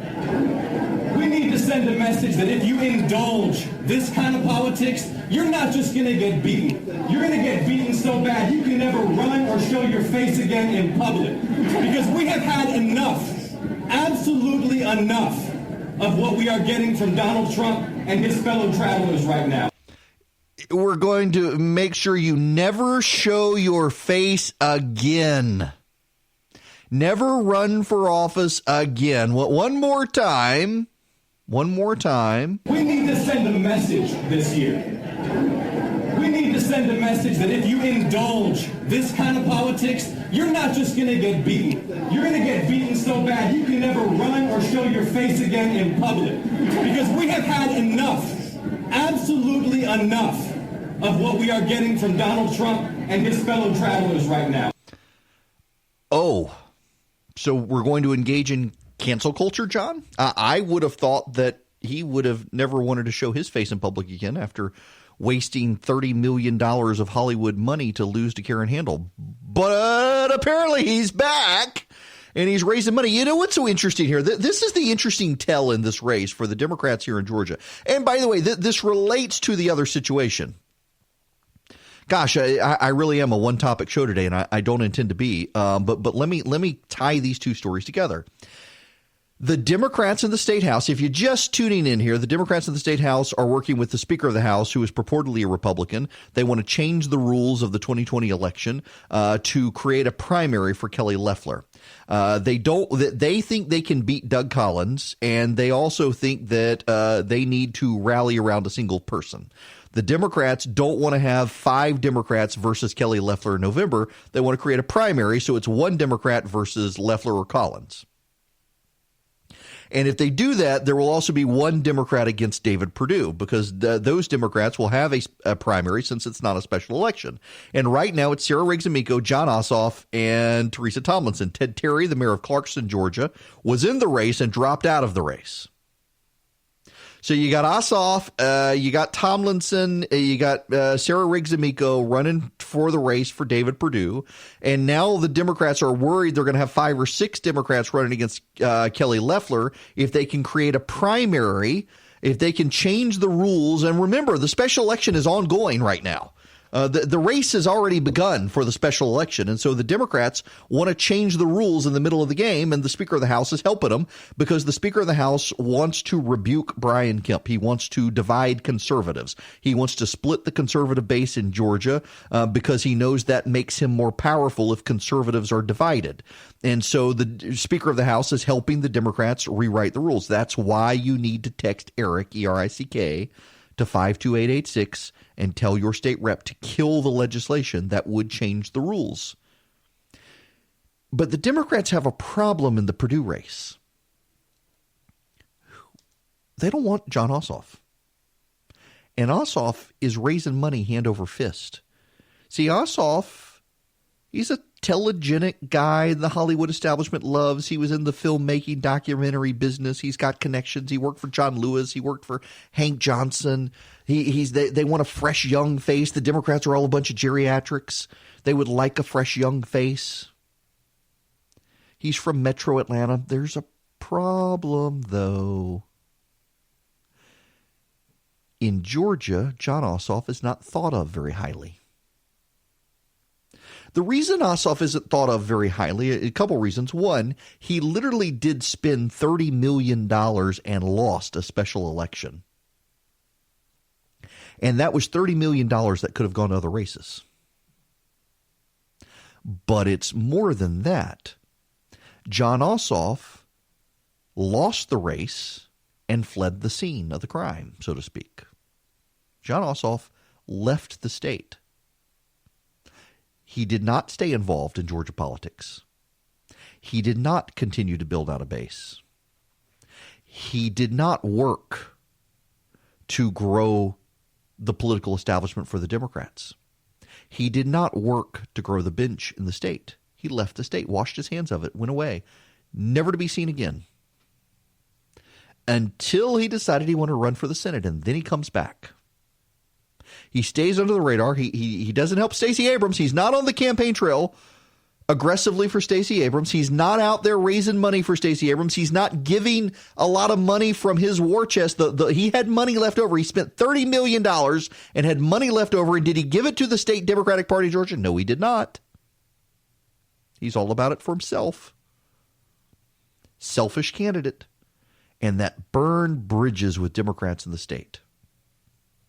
And so between the candidates, it actually is notable that Jon Ossoff, he's got Hank Johnson, and he's got John Lewis, both of whom he worked for. But it's Teresa Tomlinson who is racking up all the inside state endorsements. She's perceived as being more mainstream. She's perceived as being more engaged. She's perceived as being more open to the business community, which Democrats in the state of Georgia believe they need. She is perceived as being a better candidate overall with depth outside of Atlanta. Jon Ossoff, by the Democrats, perceive him as being an Atlanta-centric candidate who's not going to be able to win outside the Atlanta area. They perceive him as someone essentially whose boots have no scuff. Now, what does that mean? Rick Perry, actually. Rick Perry is a good friend of mine. And Rick Perry pointed it out one time in Texas that there was a candidate who will go nameless, not Beto O'Rourke, a candidate who will go nameless, and is actually a Republican candidate. And he said, here's the problem for this Republican candidate. His boots are all shine and no scuff. I think that's how he said it. His boots are all shine and no scuff. And what does that mean? Well, if you're a regular boot wearer, if you're a regular wearer of shoes in general, your shoes are going to get scuffed up if you're a hard worker. If you're running around and you're wearing boots to look like you're some country fella who can connect with people outside of cities, and your boots are really shiny and they've got no scuff on them, well, then they know immediately you're a poser. They know immediately you're not authentically a boot wearer. And Jon Ossoff, his boots are all shine and no scuff. He comes into the state and makes himself look like, oh, shucks, I'm Jon Ossoff from DeKalb County. No, buddy, you're Jon Ossoff from DeKalb County. You ain't from around here, is you, fella? He's not going to play well outside of the metro Atlanta area. He's going to go down to South Georgia, and he's going to go to Cordele and call it Coeur d'Alene. You know, I've told the story before. When I worked for Saxby Chambliss in '94, I was a volunteer, not on the payroll. I was a constituent coordinator. They didn't have a ton of money. They were running against what was that guy's name? Craig Mathis in 1994. And Saxby had a fundraiser. The district was the 8th congressional district, ran from Macon all the way down to the Florida line. Covered Moultrie, where Saxby was from, and he got a fundraiser named Nancy to come down. She was from Chicago, and the guy who was going to introduce Saxby at a small event in Cordele got sick and couldn't do it, and Nancy got on stage and told everyone how excited the future congressman was to be in Coeur d'Alene. Coeur d'Alene, as opposed to Cordele. You know, Jon Ossoff, he's going to get south of I-20, and he's going to go to Houston County instead of Houston County. He's going to go to Vienna instead of Vienna. He's not going to know where he is when he gets to Unadilla. And he's going to go to Cairo instead of Cairo. Listen, the next station that I want to be on in Georgia is, dare I say it, my wife is not here, so I can, is Albany. I'm trying to continue to grow this show and get it in as many markets in the state of Georgia as possible. And Columbus, Albany, Carrollton, Savannah, Augusta, those are all markets I want to get into. And my wife is appalled because I am from Louisiana. I'm from South Louisiana, and I grew up in Dubai. And she tells me all the time, if you want to be in Albany, you got to say Albany. And so my buddy Chris Burns, who fills in for me here, my financial advisor, he also ridicules me because he can say Albany. Y'all, it's Albany. I'm sorry. I'm not. I apologize to those of you in Albany if this keeps me off your radio market, because I'm not going to say Albany. Whatever. I will have my wife do the voiceover, and so every time I want to say welcome to the people, and I'll push the button and she'll pronounce the name right. But I can do Cairo instead of Cairo. I can do Vienna instead of Vienna, and I can do Houston instead of Houston. And all the other little, like Taliaferro is actually Talifer. I learned that one years ago when I was working a congressional race.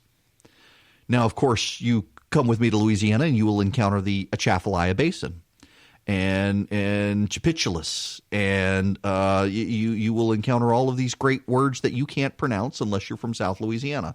But man, Vienna and Vienna, Houston and Houston, Cairo and Cairo, and pecan and pecan.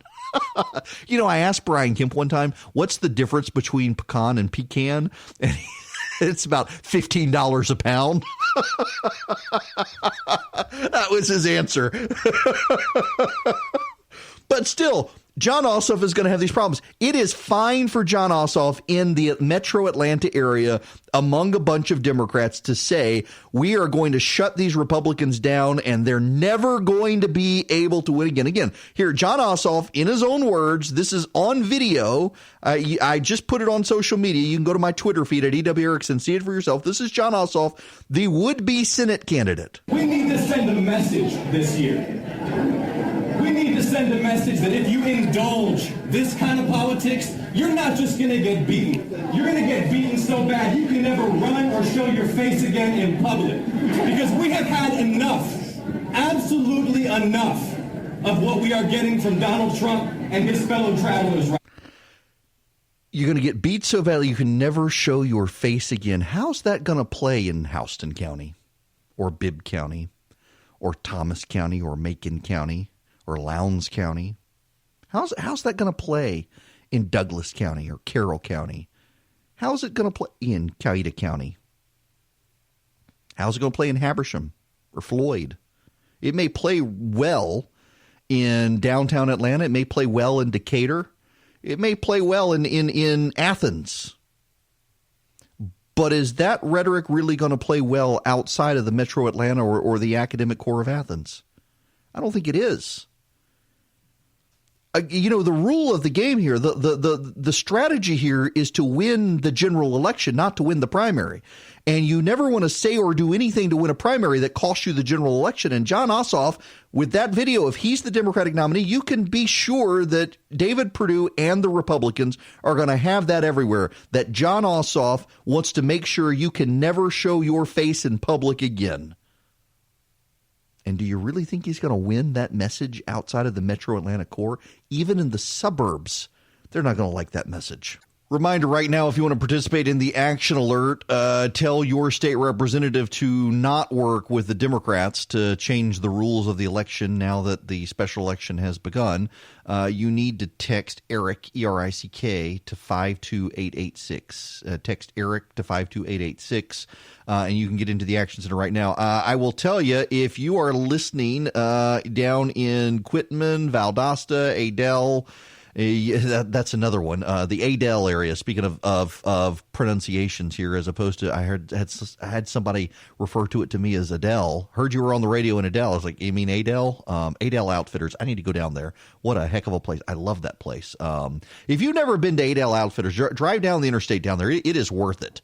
It's a great place, like, fantastic gun selection. But I bring it up because if you're in the Lowndes County area, you're in Quitman, Adel, our affiliates down there, not a lot of you engaged right now on this issue, and you need to be, because it's going to be some of these South Georgia Republicans who are going to make the difference with the Speaker of the House. So if you're down there, make sure you and your friends text the word ERIC, E-R-I-C-K, to 52886, and tell the Georgia Republicans in the state legislature not to change the rules of the election with the Democrats, because that is what the Democrats want you guys to do, and it's bad, bad, bad, bad, bad. Don't let them do it. Okay, we got to move on to other stuff, don't we? Let's get into some of the impeachment update, and, well, things are not going swimmingly for the Democrats still.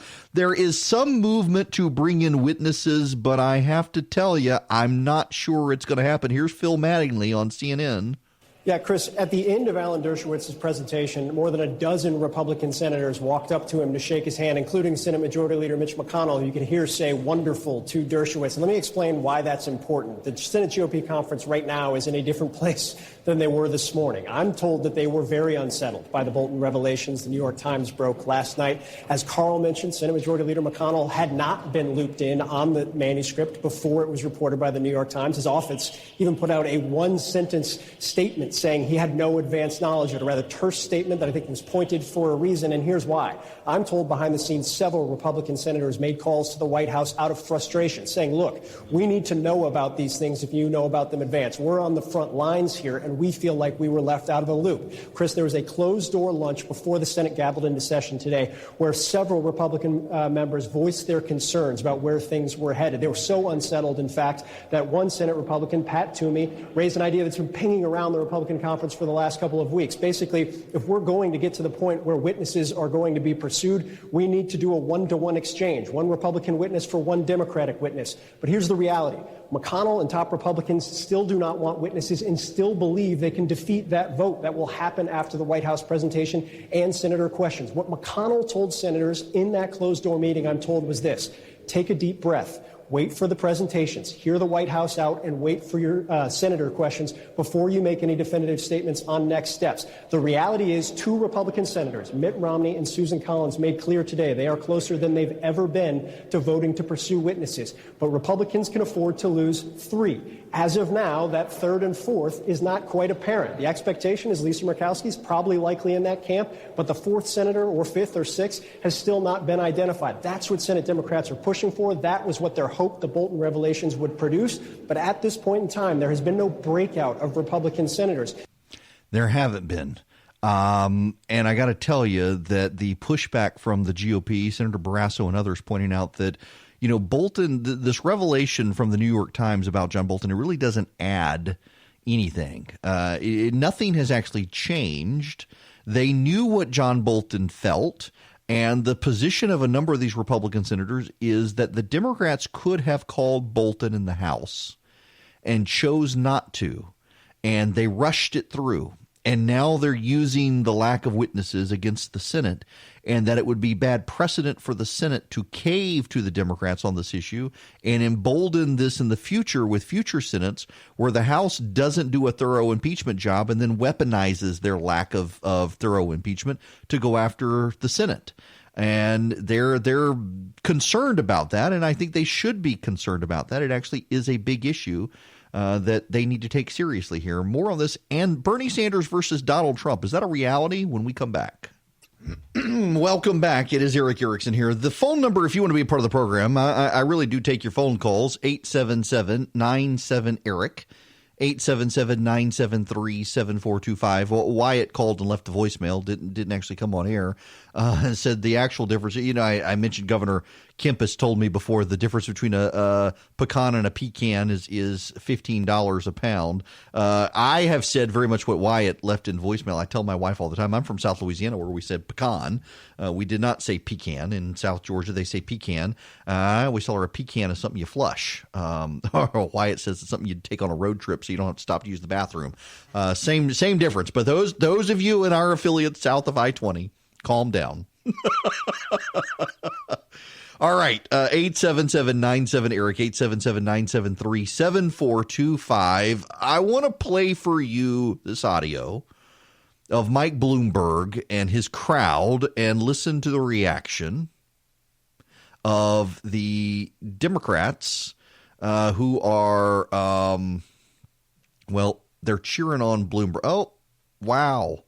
I can't play for you this audio because it's off channel, which means that let me see if I can actually get in here and play for it. So occasionally audio is recorded by TV stations that we get, and this is very inside the weeds, but it is worth explaining to you, where it's played on a different channel.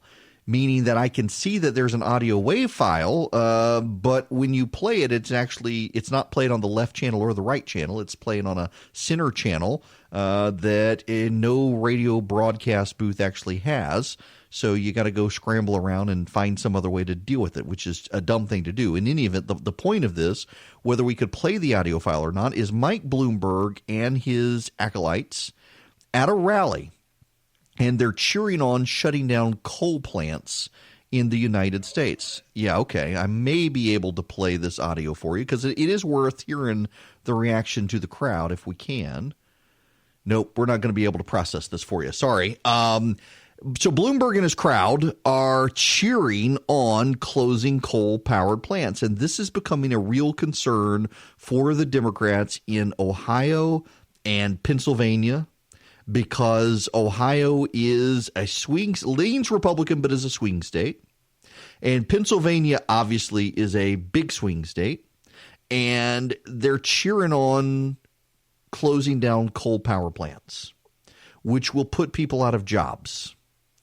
And it is something Bernie Sanders is doing as well, and Elizabeth Warren is doing. It is something, interestingly enough, Joe Biden did for a little while and then backed away from. And the reason Biden backed away from it is it turns out that blue-collar voters, when they hear you cheering that they're going to be out of a job, tend not to vote for you. Surprise! I know. I mean, who would have thought? But there you have it. Blue-collar voters don't want to cheer you on when you're out to get them and out to shut down their jobs and out to take their jobs away. And yet that's what they're doing. And that's going to mean that a Bernie Sanders versus Donald Trump race is going to be an interesting thing to see. And it may happen. I still think the advantage is to Joe Biden. I think the advantage is to Joe Biden because, believe it or not, the average Democratic voter is not as far left as a lot of the political activists out there. The average Democratic voter out there is, he is more moderate than your Democratic activists. He's not as woke as Jon Ossoff, among other things. And they want to beat Donald Trump badly, but they don't want to go hard left. So, yes, Bernie Sanders has gone up in the polling in Iowa, but I got to tell you, polling in Iowa isn't a very good thing. Do you all understand what the caucuses are? Let me explain the caucus to you and why polling isn't very good for caucuses. Now, you can actually poll people and just ask, have you been to a caucus before? And you may get an okay representation. The problem is not everybody stays that long. So what's the deal here? Well, let's break this down for you. How do you vote? If you're listening to me, the odds are you are in a state that doesn't have caucuses. You're probably in Georgia if you're listening to me. And what do you do on a primary? In a primary, you go to your local voter location, your local precinct. Mine is, if you're familiar with the Macon area, I am off of Bass Road, and so I go to Mabel White Baptist Church, which is now, I guess they changed the name to Turning Point or some such, right off of Bass Road in Macon, Georgia, right off the interstate there, exit 172. And you go in there, you fill out the little form. What are they? There's the blue form and there's the pink form, I think, or the blue form, white form, I can't remember. But you fill out the form and you want the Republican ballot or the Democratic ballot. So you say, I would say I want the Republican ballot. So I fill out the little form. I put my name. I put my address. I sign my name. I bring my photo ID. I hand it to them. And then they give me the little card to stick in the machine. And it's programmed to only pull up the Republican candidates. I say, it's a Republican primary. The only person on the ballot here is Donald Trump. Click Donald Trump and I leave. That's it. There's not going to be a Senate primary. If you kill House Bill 757, we won't have to worry about a Senate primary. David Perdue and Kelly Loeffler will be on the ballot in November. So there aren't going to be any major races. There'll be Donald Trump, a Republican presidential primary. There may not even be that. I think the GOP in Georgia is going to cancel the presidential primary because nobody's going to vote for Joe Walsh and Bill Weldon anyway. So that's what you do. It's what you do for every election. You go in, you push the button, and you leave. That's not what a caucus is. A caucus is fundamentally a different creature. With a caucus, you go in the evening and you hear pitches from candidates at every precinct. This is why caucuses are about organization in a way that a primary is not. In a caucus, every precinct, you go to each precinct. Each precinct has a caucus location. Sometimes because of the size of counties, it's just a county location. Everybody shows up at one location. But in bigger areas, each precinct has one. And so each precinct has a candidate representative. And each of those candidate representatives is allowed to make their pitch. And you got to sit there and listen to their pitch. And their pitch can't be long. They're timed. They'll get cut off.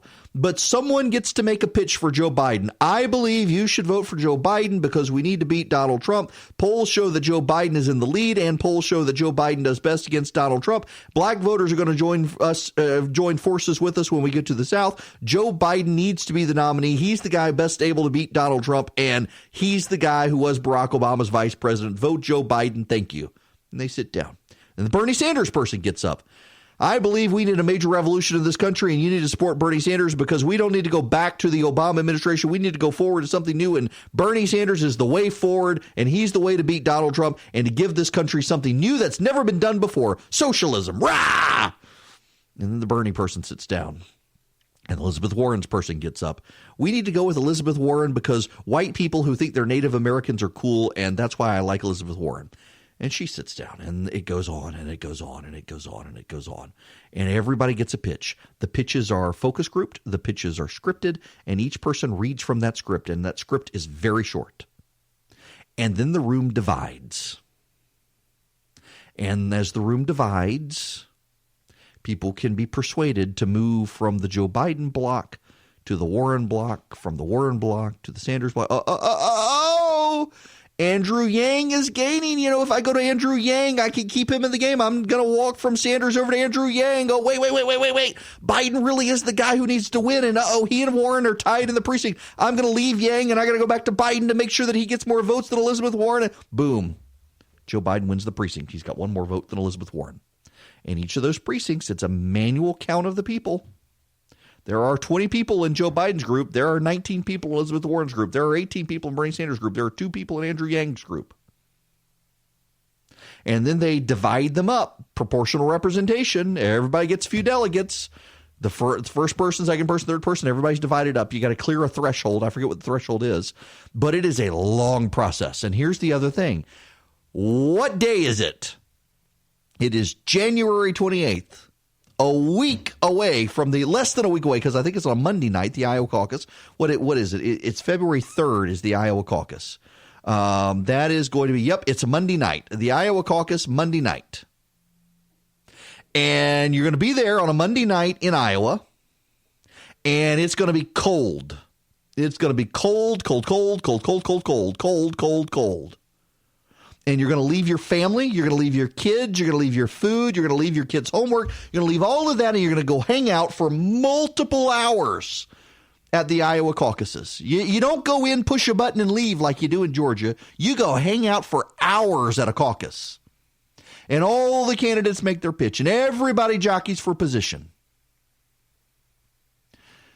So it's really hard to do a poll of an Iowa caucus because it depends on who actually is going to show up and are they actually going to stay to see it through. It's one thing to say you've been to a caucus. It's another thing to say you've seen it through. But here's the other thing. It is a test of organizational mobility. If you can organize a ground game for a caucus, that's different from organizing for a primary. Because what's the voter for a primary to do? Show up, click a button, and leave, or fill in a bubble and leave. With a caucus, you're going to find people who are going to hang out. You're going to find people who can give speeches. You're going to find people who can be persuasive.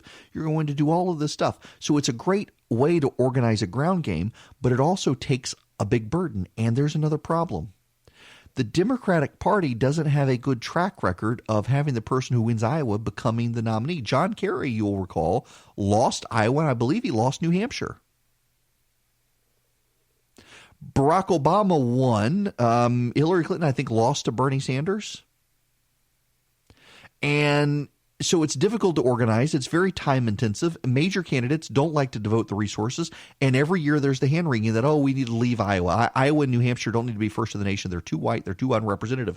But the reason the parties like Iowa and New Hampshire first? Yes, it's tradition. It absolutely is tradition. But there's a reason they love the Iowa caucuses first, because it's forget the demographics, forget the ethnicity. It's about organization. Can you build an organization that can organize in a place like Iowa? Can you do a county by county, precinct by precinct organization for a caucus? Can you find the voters to show up and stay to support you? If you can do that, Not every Democratic nominee has won the Iowa caucus. Again, John Kerry didn't. Hillary Clinton didn't. But no Democrat has ever won the presidency without winning the Iowa caucus, to my knowledge. I think Bill Clinton won the Iowa caucus, yeah. It's a sign of organizational fortitude, a sign of organizational strength, a sign of organizational strategy. And if you can do it, you can win. And Bernie Sanders looks like he may be able to do it. Joe Biden has not invested time, talent, or treasure in Iowa to make it happen. And that gives Bernie Sanders votes. But while all the media is saying this, and you know, in the Real Clear Politics betting average, Bernie Sanders has gone up in the polling. Bernie Sanders in the lead right now. But let's look at the actual polling average still. Joe Biden is still at 28.7%. Joe Biden is at 28.7 in the national polling average. Sanders is at 23.3. Warren is at 14.9. Warren, by the way, is completely cratered. Bloomberg is now at 8. Buttigieg is now 7. Yang has gone up to 4.9. Klobuchar, 3.9. All these people trying to make it happen. Biden is up 5.4%. Now, let's stretch this out. The highest that Joe Biden has ever gotten was to 41.4%. 41.4. That was the day Joe Biden entered the race. Joe Biden got to 41.4%. But where was Joe Biden at the very beginning? Before Joe Biden was even a candidate, where was Joe Biden? Joe Biden was at 29% in the polling average. Where's Joe Biden today? 28.7. Just the other day, January 25th, Joe Biden was at 29.5%.